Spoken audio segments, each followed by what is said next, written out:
E aí pessoal, tudo bem? Como é que estão? Então estamos aqui de volta hoje para dar continuidade ao nosso conteúdo, certo?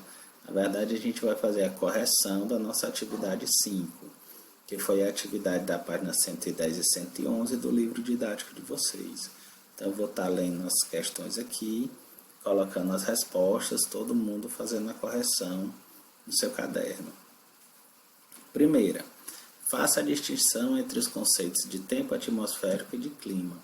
Então, pessoal, a gente já falou algumas vezes, né, desde a aula passada, a gente vem falando sobre tempo e clima. Então, o que é o tempo? É a combinação passageira, momentânea dos elementos do clima, temperatura, pressão e precipitação. Enquanto o clima é a sucessão habitual ou duradoura dos tipos de tempo atmosférico. Então, por exemplo, né, toda vez que a gente fala de tempo, a gente tem que lembrar que o tempo é o agora, é o momento. Lembra da imagenzinha que eu coloquei para vocês. Tempo é humor, né? Então, o tempo está quente, o tempo pode estar frio, o tempo pode estar chuvoso, o tempo pode estar nublado. Então, o tempo ele vai mudar, ele vai variar de acordo com a situação da atmosfera. Já o clima não. O clima ele é a sucessão dos tipos de tempo, então ele não muda. Por exemplo, o nosso tipo de clima ele tem o verão chuvoso e o inverno seco. Então, o verão para a gente começa em dezembro, é o período que começa o período chuvoso.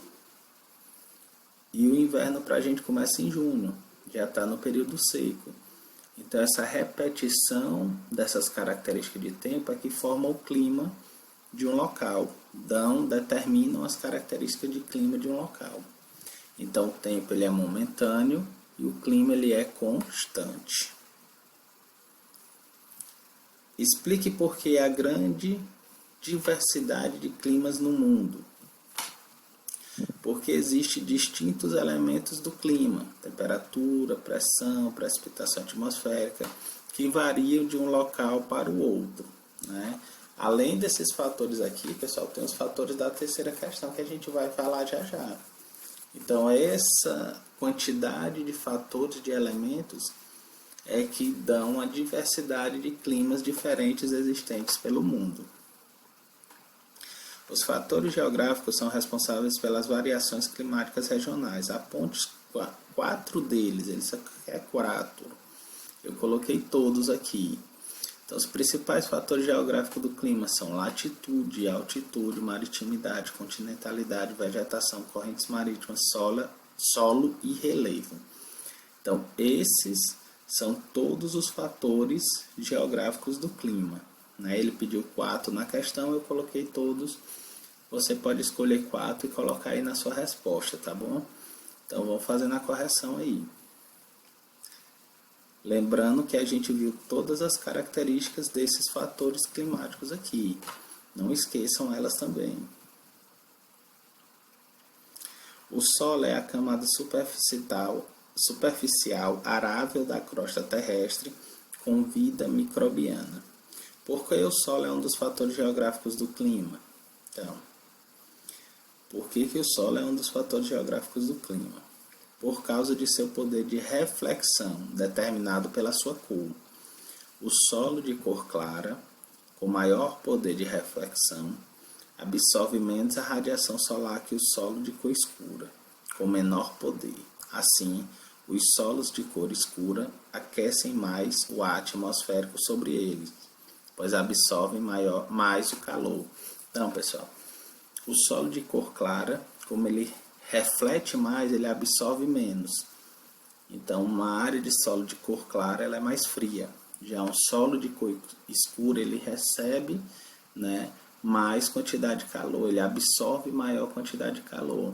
Então, áreas com solo de cor escura tendem a ser mais quente. Quinta questão, vamos lá. Indique a que tipo de climas do Brasil corresponde às características a seguir e cite pelo menos uma unidade da federação onde eles correspondem, né? Um estado. Letra A, clima quente e baixa precipitação, havendo trechos com menos de 600 milímetros anuais e chuvas irregulares.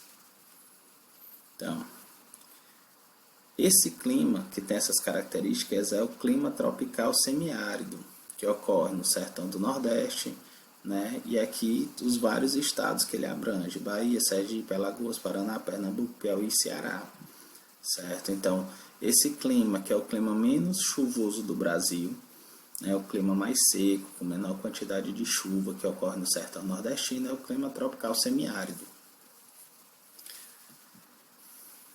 Clima com médias térmicas mais baixas se comparadas de outras porções do território e que no inverno sofre a ação mais intensa da massa de ar polar atlântica. Então, pessoal, o clima no Brasil, que é o mais ameno, que tem as características mais frias, que na verdade tem as 4 estações bem definidas, é o clima subtropical úmido, que pega os estados da região sul do Brasil: Paraná, Santa Catarina e Rio Grande do Sul. Então, esse é o clima mais frio, é o clima que tem as 4 estações bem definidas, né, que tem as características mais frias no território brasileiro. Sexta questão. Observe a figura 6 da página 106 e responda as questões. Então, você pega seu livro, vai lá olhar a figura e aí a gente vai responder aqui. Letra A. Qual é o tipo de clima do extremo norte do continente americano? Aponte suas características. Então, o extremo norte do continente americano, né, já chegando no Polo Norte, tem um clima polar. Características desse clima: inverno rigoroso, que dificulta o povoamento. As médias de temperatura anual é inferior a 0 graus. Então, é o clima mais frio da Terra. Está lá próximo à região polar, né, no extremo norte do continente americano, clima polar.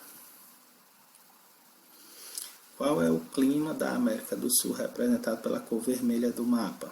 Que parte do território brasileiro esse tipo de clima abrange? Então, lá no mapazinho, né, ele vai ser o clima equatorial, que abrange toda a região amazônica, a região norte do território brasileiro. Norte do Brasil, região que faz parte da floresta amazônica, é coberta pelo clima equatorial. É quente e úmida com pequena amplitude térmica anual. O que é amplitude térmica, pessoal? É a diferença entre a temperatura máxima e a temperatura mínima de um local, certo? O tipo de clima que você apontou na questão B ocorre em quais outras regiões da Terra? Quais são suas características? A gente está falando do clima equatorial. Então, onde é que ele ocorre mais, né, em outros locais além do Brasil? Região equatorial do continente africano e ilhas Sumatra, Java, na Ásia. Apresenta médias térmicas mensais elevadas, em torno de 27 graus Celsius, e alta pluviosidade, de 2.000 a 2.500. Então, temperatura elevada e grande quantidade de chuva também, tá bom? Sétima questão. Observe o mapa ao lado e responda as questões. As cidades de Aracaju e Florianópolis estão localizadas em altitudes semelhantes à altura em relação ao nível do mar, 4,9 e 3,3 metros. No entanto, as temperaturas médias anuais são mais elevadas em Aracaju. Por que isso ocorre?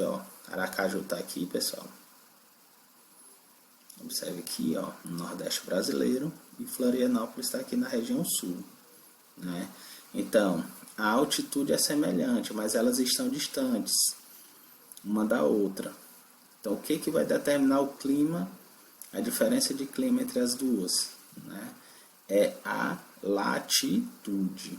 Observe que Aracaju está mais próximo à linha do Equador e Florianópolis está abaixo do Trópico de Capricórnio. Então, Aracaju está na zona tropical, Florianópolis na zona temperada. Então, Aracaju está mais próximo ao Equador do que Florianópolis, por isso recebe maior radiação solar e tem médias térmicas maiores. Então, quanto mais próximo à linha do Equador, pessoal, maior vai ser a temperatura. Quanto mais distante, menor é a temperatura. Então, quem influencia aqui é a latitude que está influenciando nessa localidade, ó.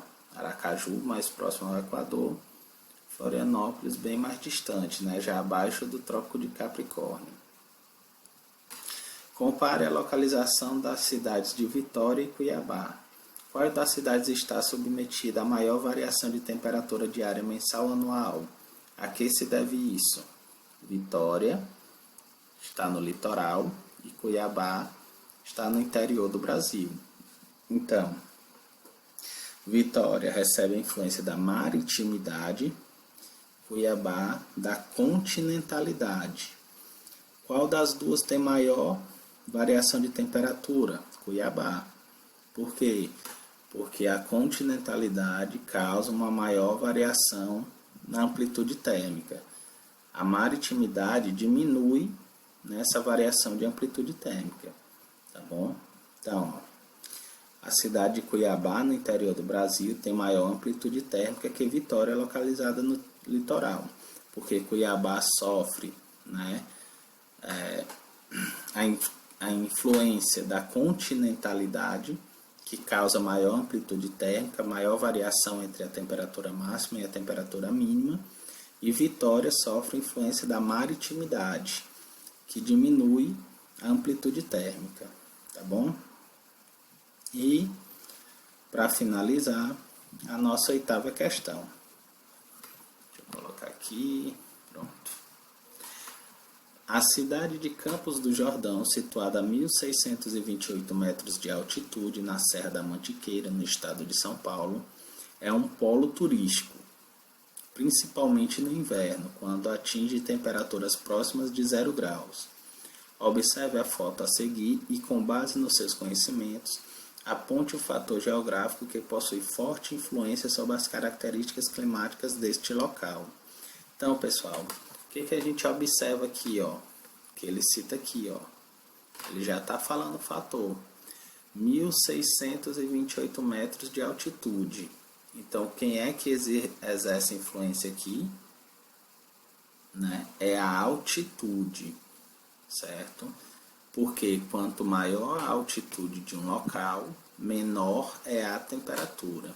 Então, pelo fato dela estar a mais de 1.600 metros de altitude, a temperatura dela é menor do que nos outros locais ao seu entorno, e no inverno as temperaturas caem mais ainda. Então, quem exerce influência em Campos do Jordão é a altitude, ok? Então, qualquer dúvida é só falar. Um abraço.